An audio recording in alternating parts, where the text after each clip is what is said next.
कि magnetic field हम लोग किसको कहते हैं। तो मैग्नेटिक फील्ड हम लोग उस स्पेस को, उस क्षेत्र को कहते हैं जो कि करंट कैरी करता हुआ किसी कंडक्टर के राउंड में चारों तरफ या फिर किसी मैग्नेट के चारों तरफ क्षेत्र एक बनता है, जो कि मैग्नेटिक नीडल के द्वारा महसूस किया जाता है।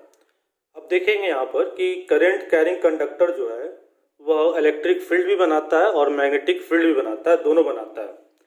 तो यहाँ पर स्पेशली इस बात को कहा गया है कि मैग्नेटिक नीडल के द्वारा उसका इन्फ्लुएंस, मैग्नेटिक फील्ड का इन्फ्लुएंस जो है वह महसूस होना चाहिए। तो अगर इलेक्ट्रिक फील्ड होगा तो इलेक्ट्रिक फील्ड का इफेक्ट जो है वह मैग्नेटिक नीडल नहीं महसूस करेगा, लेकिन मैग्नेटिक फील्ड का इन्फ्लुएंस जो है वह मैग्नेटिक नीडल वह इन्फ्लुएंस महसूस करेगा। तो इसीलिए यहाँ पर स्पेशली मैग्नेटिक नीडल की बात कही गई है। तो फिर से एक बार समझेंगे तो मैग्नेटिक फील्ड, मैग्नेटिक क्षेत्र, चुंबकीय क्षेत्र हम लोग उसको कहते हैं, उस क्षेत्र को कहते हैं जो कि करंट कैरी करने वाले कंडक्टर के चारों ओर या फिर मैग्नेट के चारों ओर महसूस किया जाता है मैग्नेटिक नीडल के द्वारा। मैग्नेटिक नीडल जो हुआ एक कंपास तरह का इंस्ट्रूमेंट हुआ जो कि डायरेक्शन पता करने में मैग्नेटिक लाइन ऑफ फोर्स के कारण वह वाइब्रेट करता है, अट्रैक्ट होता है और रिपेल होता है। तो इसको हम लोग कहते हैं मैग्नेटिक फील्ड। अब आगे की ओर बढ़ते हैं। मैग्नेटिक फील्ड जो हमारा हुआ यह एक वेक्टर क्वांटिटी है,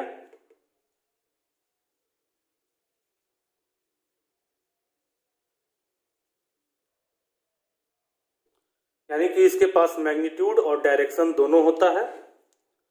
इसको हम लोग B साइन से डिनोट करते हैं। तो चूंकि यह वेक्टर क्वांटिटी है तो मैं ऊपर में वेक्टर का सिंबल दे देता हूं।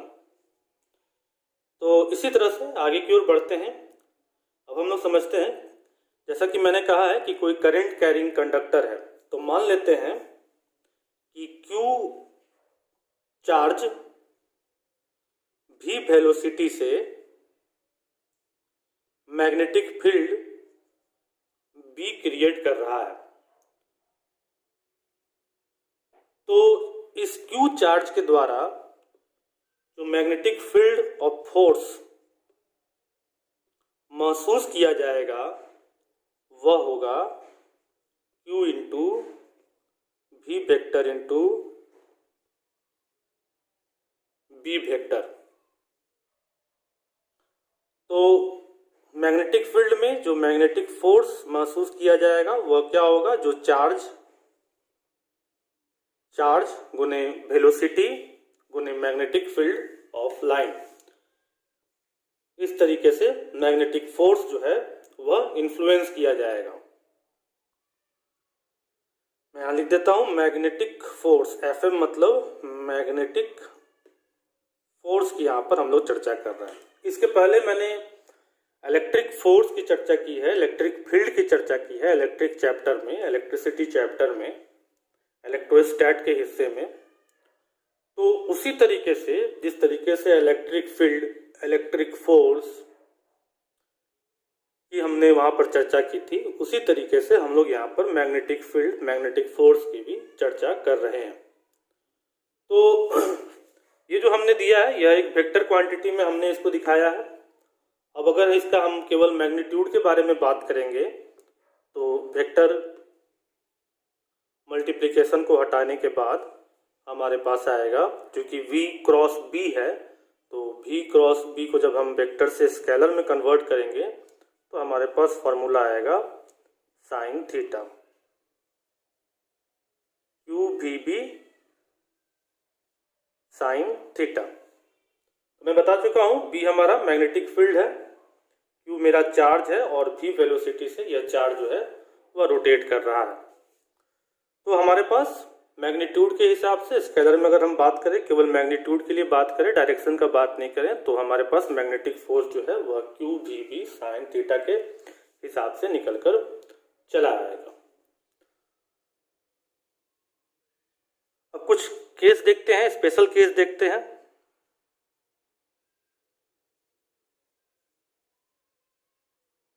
स्पेशल केस फर्स्ट,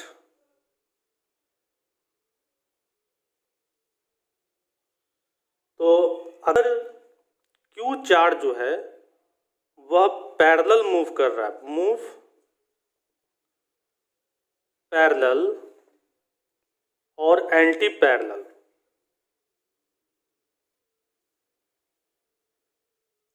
अगर यह चार्ज जो है वह पैरेलली मूव कर रहा है किसके, टू द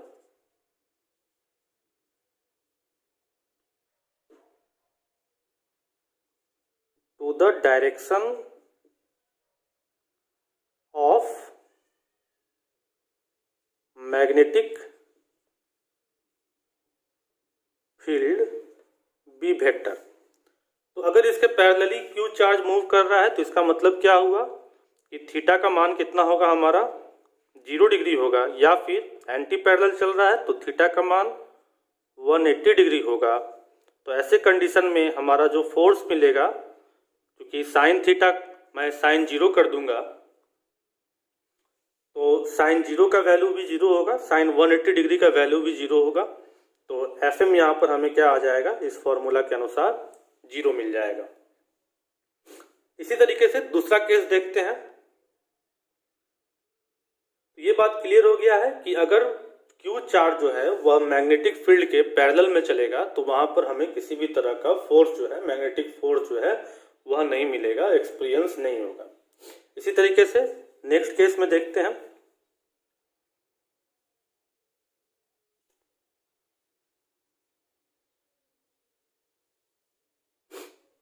केस नंबर 2 देखते हैं। केस नंबर 2 में क्या कहा जा रहा है कि Q चार्ज जो है वह मूव कर रहा है राइट एंगल पर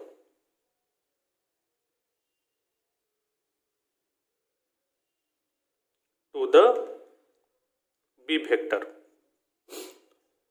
तो यहां पर थीटा इज इक्वल टू हमारा क्या हो गया, 90 डिग्री हो गया। तो यहां पर theta is equal to 90 degree हो गया, यानी कि साइन 90 डिग्री का वैल्यू क्या हो जाएगा, 1 हो जाएगा। तो यहाँ पर जो मुझे फोर्स मिलेगा वह QVB मिलेगा।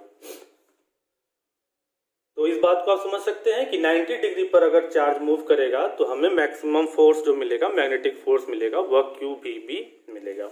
इसी तरीके से थर्ड केस देखते हैं।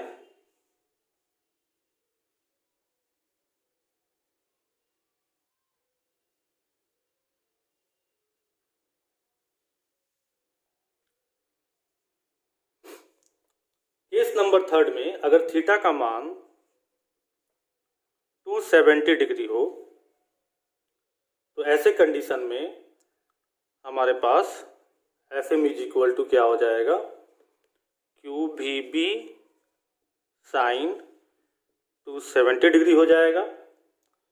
जब साइन 270 डिग्री को आप सॉल्व करेंगे तो यह आएगा Q माइनस QVB चला आएगा। तो इससे क्या पता चलता है, इससे यह पता चलता है कि ऐसे कंडीशन में जब 180 डिग्री से ऊपर की ओर हम जब बात कर रहे हैं,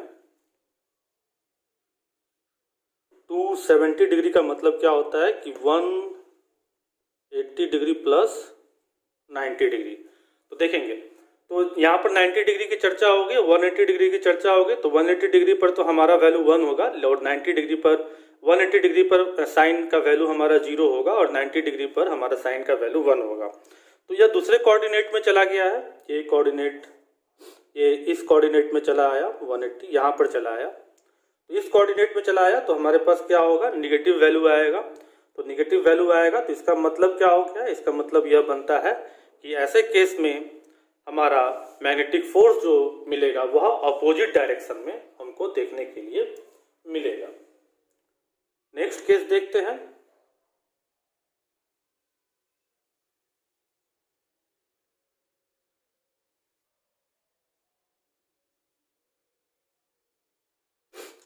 नेक्स्ट केस में देखते हैं कि हमारा 4th नंबर केस है। हमारा जो चार्ज है वह चल नहीं रहा है। तो चल नहीं रहा है तो हमारे पास ऐसे स्थिति में वी वेक्टर का वैल्यू क्या हो जाएगा, 0 हो जाएगा। तो वी वेक्टर का 0 हो जाएगा तो फिर इस फॉर्मूला के अनुसार हमारे पास जो फोर्स मिलेगा वह भी क्या मिलेगा, जीरो मिलेगा। तो इससे हमें क्या पता चलता है, इससे हमें यह पता चलता है कि अगर चार्ज रुका हुआ है, अगर कोई करंट कैरिंग कंडक्टर पर चार्ज जो है, करंट जो है वह नहीं फ्लो हो रहा है, तो वैसे कंडीशन में हमारे पास मैग्नेटिक फील्ड का वैल्यू भी क्या होगा, जीरो होगा। तो क्या आप यहां तक समझ चुके होंगे, आगे की ओर बढ़ते हैं।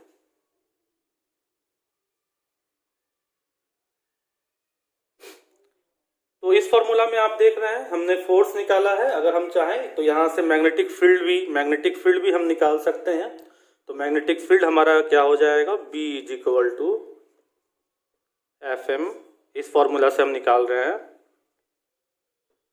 QV साइन थीटा हो जाएगा। तो यहां से हम इसका यूनिट निकाल सकते हैं, मैग्नेटिक फील्ड का हम यूनिट निकाल सकते हैं। जैसा कि हमें मालूम है यहाँ फोर्स है, तो फोर्स का हमारे पास यूनिट क्या होता है, न्यूटन होता है। तो मैं लिख देता हूँ 1 न्यूटन, अगर 1 मैग्नेटिक फील्ड का हम निकाल रहे हैं। और चार्ज का क्या हो गया, कूलम हो गया। और V का क्या हो गया, वेलोसिटी का मीटर पर सेकंड हो गया। मैं ऐसे लिख देता हूँ, ये 1 को हटा देता हूँ कि आपको कन्फ्यूजन ना हो, मैं इसका यूनिट निकाल रहा हूँ। तो फोर्स का यूनिट क्या हो गया, न्यूटन हो गया। इसका यूनिट क्या हो गया, कूलम हो गया। इसका यूनिट क्या हो गया, मीटर पर सेकंड हो गया। तो मैग्नेटिक फील्ड का यूनिट क्या बनकर आ गया, मैग्नेटिक फील्ड का यूनिट बनकर आ गया न्यूटन पर मीटर एम्पेयर। या फिर मैं ऐसे भी लिख सकता हूँ कि न्यूटन मीटर -1 एम्पेयर -1, ऐसे भी लिख सकता हूँ। अब आप देख रहे हैं कि यह यूनिट हमें हमेशा यूज करने में काफ़ी कठिनाई होगी। इस यूनिट को हम डिराइव्ड यूनिट कहते हैं, ओरिजिनल यूनिट कहते हैं। तो इसीलिए हम मैग्नेटिक फील्ड का जो स्टैंडर्ड SI यूनिट रखेंगे वह हमारा क्या हो जाएगा, टेस्ला हो जाएगा, जिसको हम T साइन से डिनोट कर सकते हैं। तो देख रहे हैं आप, आगे की ओर बढ़ते हैं।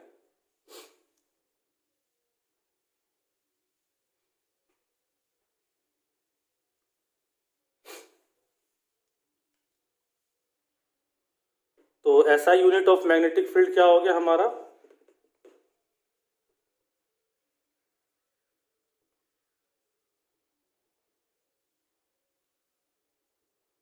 टेस्ला हो गया, जिसको हम T साइन से डिनोट कर सकते हैं। डायमेंशन क्या होगा,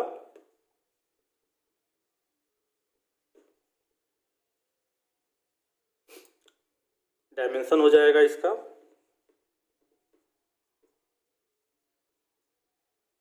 M L का नॉट, T का -2 और A का -1। तो यह क्या हो जाएगा, इसका डायमेंशन हो जाएगा। आप यहां तक समझ चुके होंगे, आगे की ओर चलते हैं। तो अब हम लोग एक न्यूमेरिकल इस पर डिपेंड बनाते हैं और उसके बाद और भी चीज़ों को सीखते हैं। तो एक मैं न्यूमेरिकल लिख देता हूं आपके लिए। तो यहाँ मैंने एक न्यूमेरिकल लिख दिया है। न्यूमेरिकल में कहा जा रहा है कि कोई एक इलेक्ट्रॉन है जो कि मूव कर रहा है मैग्नेटिक फील्ड में, या मैग्नेटिक फील्ड दिया गया 2I cap plus 3J cap Tesla, velocity से 2 × 10⁵ I कैप। मैं इसको और साफ से लिख देता हूँ 5I कैप मीटर पर सेकंड। तो आपको कैलकुलेट करना है कि मैग्नेटिक फोर्स उस पार्टिकल पर कितना लगेगा। तो देखिए इस क्वेश्चन में हमें क्या दिया हुआ है, इस क्वेश्चन में हमें मैग्नेटिक फील्ड टेस्ला, तो ये जायज़ बात है, मैग्नेटिक फील्ड B वेक्टर के बारे में बता रहा है, जो कि वैल्यू है 2I cap plus 3J cap. तो इतना वैल्यू हमें दिया हुआ है T टेस्ला। और क्या दिया हुआ है हमारे पास, वेलोसिटी दिया हुआ है V, ये वेलोसिटी है, कितना दिया हुआ है, तो 2 × 10⁵ I कैप मीटर पर सेकेंड। ओके, फिर क्या बोल रहा है, एक ही इलेक्ट्रॉन है तो चार्ज हमारे पास Q इज इक्वल टू क्या हो जा रहा है, E हो जा रहा है। तो एक इलेक्ट्रॉन पर कितना चार्ज होता है, 1.6 × 10⁻⁻⁹ कूलम। तो क्या पता करना है? पता करना है मैग्नेटिक फोर्स। तो काफ़ी आसान है, मैं मैग्नेटिक फोर्स का फॉर्मूला लिख देता हूँ। मैग्नेटिक फोर्स का फॉर्मूला क्या हो जाता है? Q into V vector into B vector. क्योंकि वेक्टर फॉर्म में सारे कुछ दिए गए हैं तो हम वेक्टर फॉर्म में ही इसका इस्तेमाल करेंगे, वेक्टर वाले फॉर्मूला का ही हम इस्तेमाल करेंगे। तो हमारे पास क्या आ जाता है? हमारे पास इक्वेशन आ जाता है 1.6 इंटू 10⁻⁻⁹। यहाँ पर अट नहीं पाएगा तो मैं इधर लिखता हूँ 1.6 चार्ज का वैल्यू इंटू 10⁻⁻19। फिर उसके बाद वेलोसिटी मुझे लिखना है, तो वेलोसिटी का मैं लिख देता हूँ। वेलोसिटी कितना है हमारे पास? ये वेलोसिटी है 2 इंटू 10⁵ आई कैप। उसके बाद क्रॉस मल्टीप्लिकेशन बी वेक्टर, तो बी वेक्टर का वैल्यू कितना है? 2 आई कैप प्लस 3 जे कैप। तो आई कैप से आई कैप को मल्टीप्लाई करेंगे तो भी हमको वैल्यू मिलेगा। आई कैप से जे कैप को मल्टीप्लाई करेंगे तो हमें 0 वैल्यू मिलेगा। जैसा कि वेक्टर मल्टीप्लिकेशन में आप इस बात को पढ़ चुके होंगे, मैथमेटिक्स में आप इस बात को पढ़ चुके होंगे। तो इसको हम सॉल्व करेंगे तो हमें क्या वैल्यू आएगा? हमें वैल्यू आएगा 9.6 इंटू 10⁻⁻14 न्यूटन। तो ये हमें कुछ वैल्यू आएगा। बेसिकली इसको हम ये हमें कुछ वैल्यू आएगा तो इसका यह आंसर हो गया। आप समझ चुके होंगे इस न्यूमेरिकल को अच्छे तरीके से। तो इसी तरह से अब हम लोग आप कुछ न्यूमेरिकल बनाते रहेंगे। ज़्यादा डेप्थ में जाने की आपको आवश्यकता नहीं है। कुछ वेक्टर वगैरह फॉर्मूला से डिपेंडेंट आप न्यूमेरिकल को सॉल्व करते रहेंगे। तो इसी तरीके से अब मैं नेक्स्ट टॉपिक को देखता हूँ। तो हम लोग देखते हैं कि मैग्नेटिक इंटेंसिटी हम लोग किसको कहते हैं। इंटेंसिटी का मतलब हुआ तीव्रता। जिस तरीके से इलेक्ट्रिक फील्ड इंटेंसिटी हम लोग देख रहे थे उसी तरीके से यहाँ पर मैग्नेटिक फील्ड इंटेंसिटी हम लोग देख रहे हैं, तीव्रता। तो कहने का मतलब क्या हुआ कि जो हमने मैग्नेटिक फील्ड लगाकर रखा है उस मैग्नेटिक फील्ड का क्या तीव्रता है, क्या ताकत है। तो इस बात को बताने के लिए हम लोग मैग्नेटिक इंटेंसिटी का जिक्र करते हैं। तो मैंने लिख रखा है इट इज क्वांटिटी। यह एक ऐसा क्वांटिटी है जिसका हम लोग यूज करते हैं डिस्क्राइब करने के लिए, बताने के लिए स्ट्रेंथ, ताकत मैग्नेटिक फील्ड का किसी पर्टिकुलर पॉइंट पर। तो इसको हम लोग क्या कहते हैं? मैग्नेटिक फील्ड इंटेंसिटी कहते हैं। आगे देखते हैं ये बेसिकली क्या है। यह है रेशियो है, the ratio of the strength of magnetism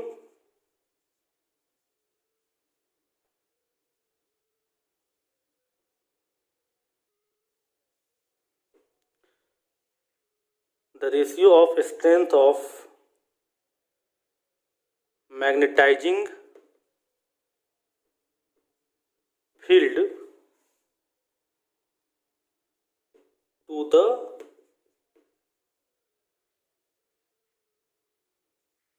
permeability of free space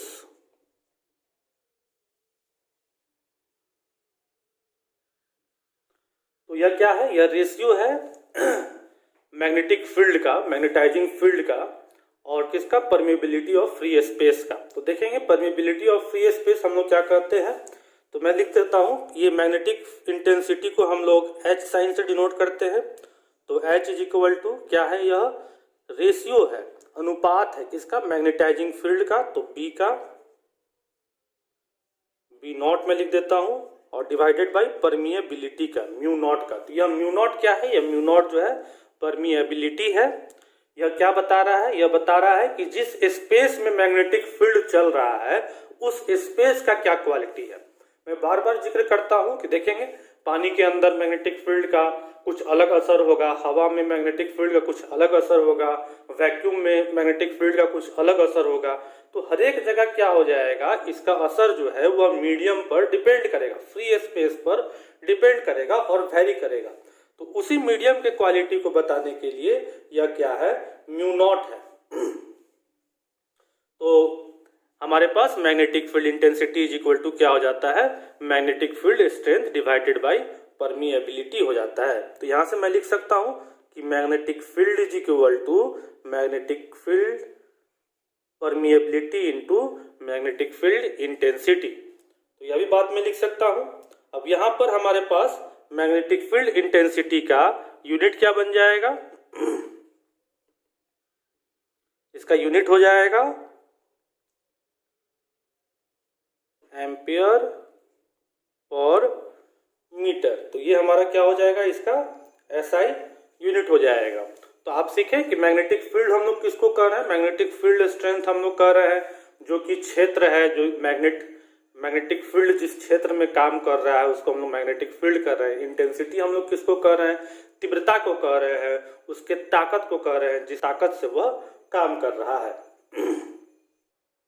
तो नेक्स्ट देखते हैं कि मैग्नेटिक लाइन ऑफ फोर्स हम लोग किसको कहते हैं। तो यह एक ऐसा लाइन है जो कि मैग्नेटिक फोर्स को रख रहा है और मैग्नेट के चारों ओर यह एग्जिस्ट कर रहा है, रह रहा है। जैसे कि आप देख सकते हैं कि मैं मान लेता हूं कि यह कुछ मैंने मैग्नेट ले रखा है और ये मैग्नेट क्या कर रहा है, ये अपने चारों ओर मैग्नेटिक फील्ड प्रोड्यूस कर रहा है।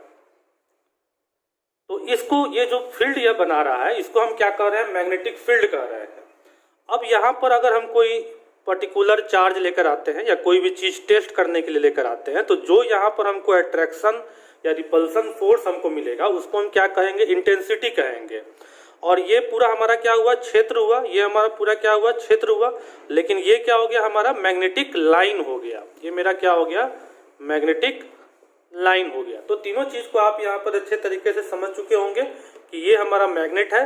तो मैग्नेट के चारों ओर जो हमारा मैग्नेटिक फील्ड बन रहा है, क्षेत्र जो बन रहा है, वह हमारा क्या है, मैग्नेटिक फील्ड है। और किसी पर्टिकुलर जगह पर जो हमें महसूस हो रहा है अट्रैक्शन और रिपल्सन फोर्स, वह उसकी तीव्रता है, इंटेंसिटी है। और यह जो लाइन है, यह लाइन क्या है, मैग्नेटिक लाइन ऑफ फोर्स है। तो बिल्कुल इलेक्ट्रिक फील्ड की ही तरह हम लोग मैग्नेटिक फील्ड के बारे में भी पढ़ रहे हैं। तो जिस तरीके से इलेक्ट्रिक लाइन ऑफ फोर्स का प्रॉपर्टीज होता था कि एक इलेक्ट्रिक फील्ड ऑफ लाइन जो है वह दूसरे फील्ड ऑफ लाइन को कट नहीं करता है, उसी तरीके से यहाँ पर मैग्नेटिक लाइन ऑफ फोर्स के भी कुछ प्रॉपर्टीज होते हैं, जिसको मैं यहाँ पर लिख कर आपको समझा देता हूँ। तो यहाँ पर मैंने प्रॉपर्टीज लिख रखे हैं magnetic field line of force के। जिस तरह से electric field of line of force का प्रॉपर्टीज हम लोग पढ़ते हैं, उसी तरीके से मैग्नेटिक लाइन ऑफ फोर्स का यहाँ पर प्रॉपर्टी आप देख रहे हैं। तो सबसे पहले क्या कह रहा है, सबसे पहले यह कह रहा है कि मैग्नेटिक लाइन ऑफ फोर्स जो है वह नॉर्थ पोल से इमर्ज, मतलब निकल कर साउथ पोल में इंटर करता है। जैसा कि मान लेता हूं कि यह मैग्नेटिक लाइन ऑफ फोर्स है,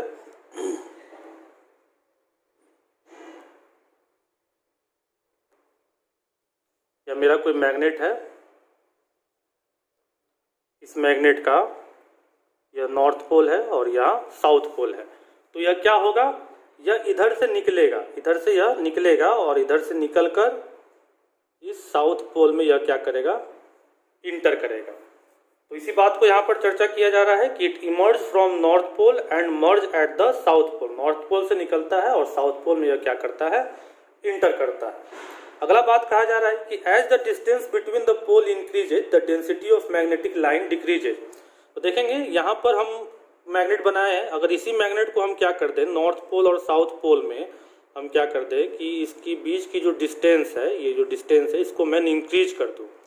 तो यहाँ पर जो हमें मैग्नेटिक फील्ड ऑफ लाइन मिल रहा है, यहाँ पर चूंकि इनके बीच की डिस्टेंस कम है, तो यहाँ पर हमें जो मैग्नेटिक लाइन ऑफ फोर्स मिल रहा है वह घना मिल रहा है। देख रहे हैं आप, घना मिल रहा है। लेकिन अगर मैंने क्या कर दिया कि इसका लेंथ मैंने इंक्रीज कर दिया, तो इसका घनत्व क्या हो जाएगा, कम हो जाएगा।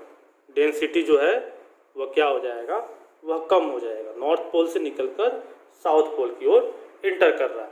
तो जैसे जैसे हम नॉर्थ पोल और साउथ पोल के बीच का डिस्टेंस को इंक्रीज करते जाएंगे, तो मैग्नेटिक फील्ड लाइंस का जो डेंसिटी है, मैग्नेटिक लाइंस का जो डेंसिटी है वह क्या हो जाएगा, वह डिक्रीज करता चला जाएगा।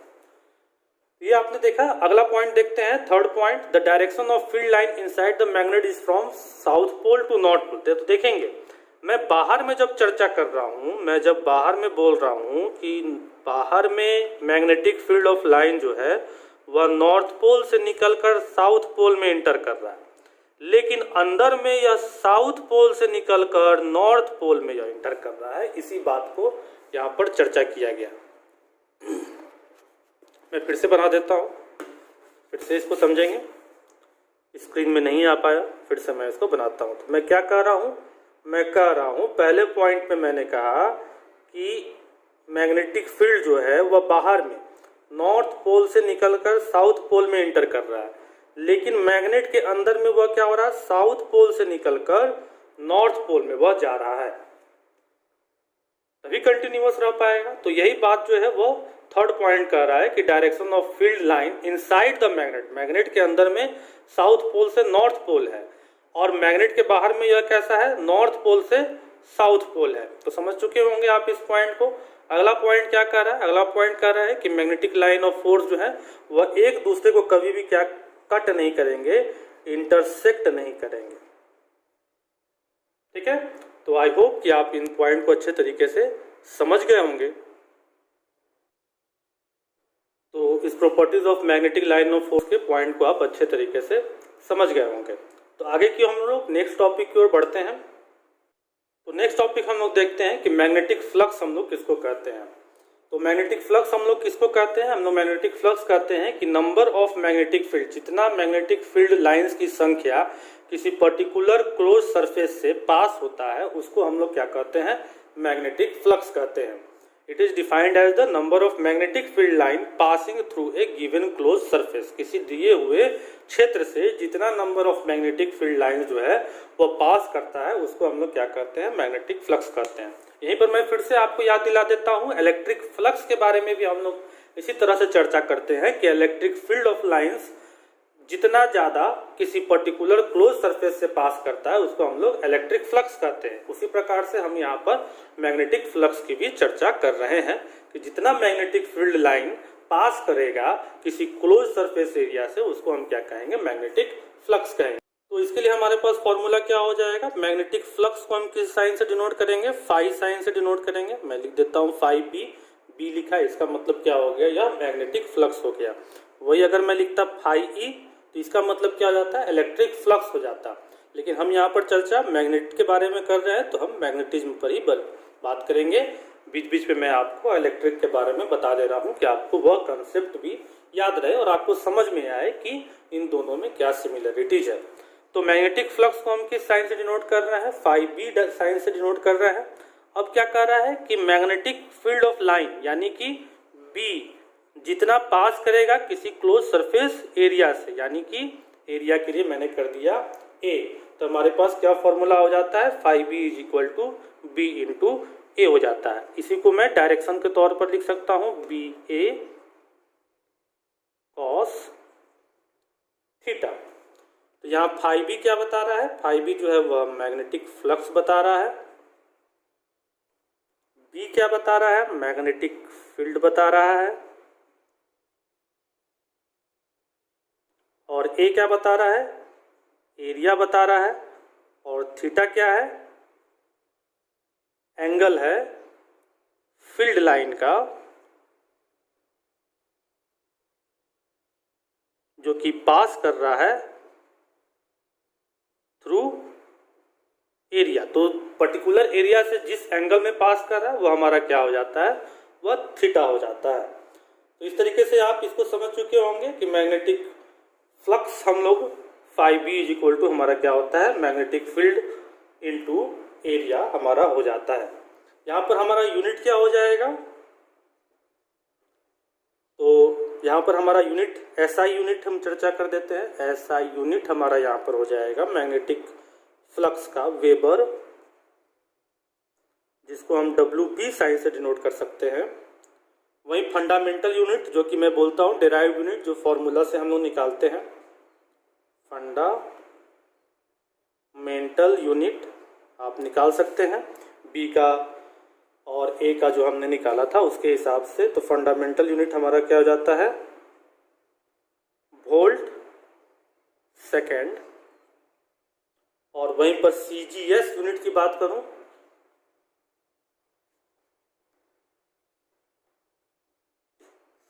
CGS यूनिट की बात करूं तो CGS यूनिट हमारा क्या हो जाता है, मैक्सवेल।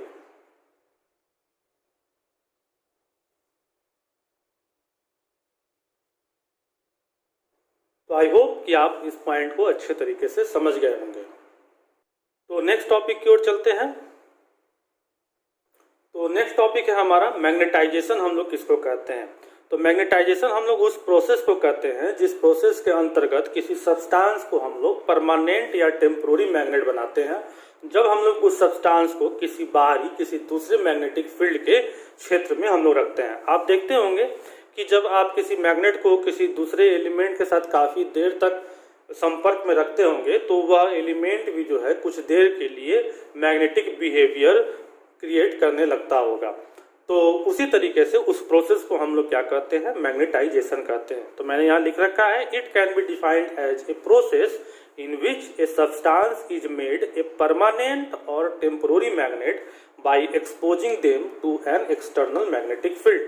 तो इसको हम लोग इस प्रोसेस को किसी सब्सटेंस को परमानेंट मैग्नेट या टेम्पोररी मैग्नेट बनाने के प्रोसेस को हम लोग क्या कहते हैं, मैग्नेटाइजेशन कहते हैं। तो आप इस वीडियो में काफ़ी पॉइंट को सीख चुके हैं। फिर हम लोग नेक्स्ट वीडियो में लेकर आएंगे, क्योंकि यह वीडियो ज़्यादा लंबा ना हो जाए और आपका डेटा भी प्रिजर्व रहे। तो फिर हम लोग नेक्स्ट वीडियो में आगे की ओर टॉपिक लेकर आएंगे। तो चलते चलते हम लोग एक बार कवर कर लेते हैं कि इस वीडियो में आपने क्या क्या सीखा। तो इस वीडियो में आपने सीखा कि मैग्नेटिक फील्ड हम लोग किसको कहते हैं, मैग्नेटिक फील्ड जिसको हम बी साइन से डिनोट कर रहे थे, बी वेक्टर साइन से डिनोट कर रहे थे। इसको हम लोग क्षेत्र जिसकी बात कर रहे हैं, चुंबकीय क्षेत्र, उसको हम लोग क्या कहते हैं, मैग्नेटिक फील्ड कहते हैं। तो आपने उसका फॉर्मूला भी देखा कि हम लोग किस प्रकार से मैग्नेटिक फील्ड का हम लोग फॉर्मूला करते हैं। तो हम लोग फोर्स के हिसाब से देख रहे थे कि force Q V cross into B vector, ऐसा किया था हमने। फिर हमने यहाँ से बी का निकाल लिया था। तो इस प्रकार से हम इसको ऐसे भी लिख सकते हैं, Q V B sine theta. तो हमने यहाँ पर लिखा B इज इक्वल टू हमारा क्या हो जाता है, F Q V sine theta. तो आपने सीखा कि हमने मैग्नेटिक फील्ड हम लोग किसको कहते हैं और इसका यूनिट क्या होता है, टेस्ला। आपने इस बात को जाना। फिर तीव्रता की बात आई, मैग्नेटिक इंटेंसिटी की बात आई, वह भी आपने जाना कि मैग्नेटिक इंटेंसिटी हम लोग किसको कहते हैं। फिर हम लोगों ने इस वीडियो में मैग्नेटिक लाइन ऑफ फोर्स, फिर मैग्नेटिक फ्लक्स, इन सभी चीज़ को कवर किया उनके यूनिट के साथ। और साथ में हमने यह भी जाना कि मैग्नेटाइजेशन हम लोग किसको कहते हैं। तो इस वीडियो को हम लोग यहीं तक रहने देते हैं, फिर मिलेंगे नेक्स्ट वीडियो में। तब तक के लिए थैंक्स, बाय बाय।